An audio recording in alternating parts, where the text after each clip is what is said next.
Honestly, I started working in the restaurants when I was 15 years old. To be honest with you, my mom was a server at a restaurant called Fishnet's Family Restaurant in Nashville, Arkansas. And she came in one day and said, "Son, I got you a job washing dishes."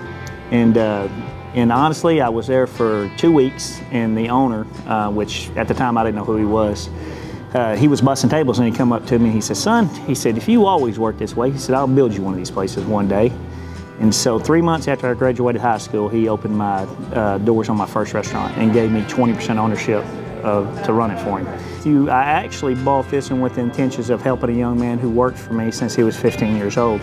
And I was wanting to help him get started, and me and my family was going to help him for a while, and we was going to turn it over to him.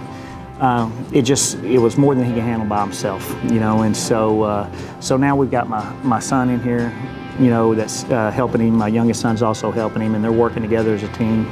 And I'm just kind of overseeing the situation, making sure we keep them on point. One thing I tell my customer base is that most people think if they say something, they're complaining. But in my world, it's not. I've realized that every complaint is not legit. Some things are just somebody's taste buds or preference or whatever it may be.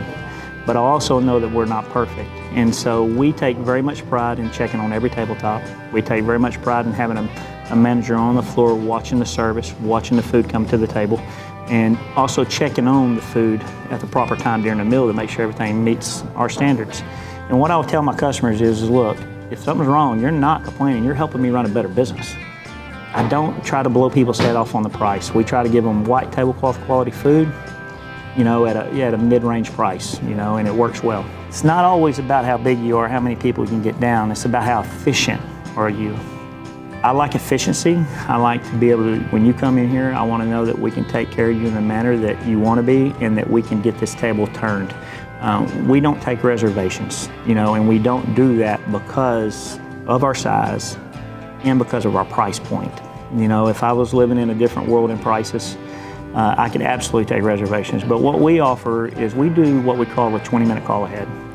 So you're able to call us 20, 25 minutes before you get here.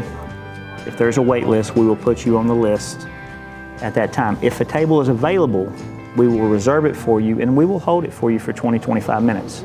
Now, one other thing that we do that really works well for us is because of my family is so deep in here, that a lot of our locals that live in 10, 15 minutes here, when we have an hour, hour and a half wait, we'll let them know, look guys, we got about an hour wait, hour and a half wait. We'll call you at home about 10 or 15 minutes before your table gets ready and we'll let you come this way. You don't just sit at home and chill there. So we try to really work with people the best we can. You know, I mean, if they're within driving distance, we know they could be here in 10 minutes. We have no problem saying, look, we got an hour and a half wait. If y'all want to sit at home, we'll call you 15 or 20 minutes before we think your table's going to be ready, then y'all can come this way. You know, so we just try to get creative. You know, we're small, and we know that we have to be very efficient and very creative with what we do to make the most of it.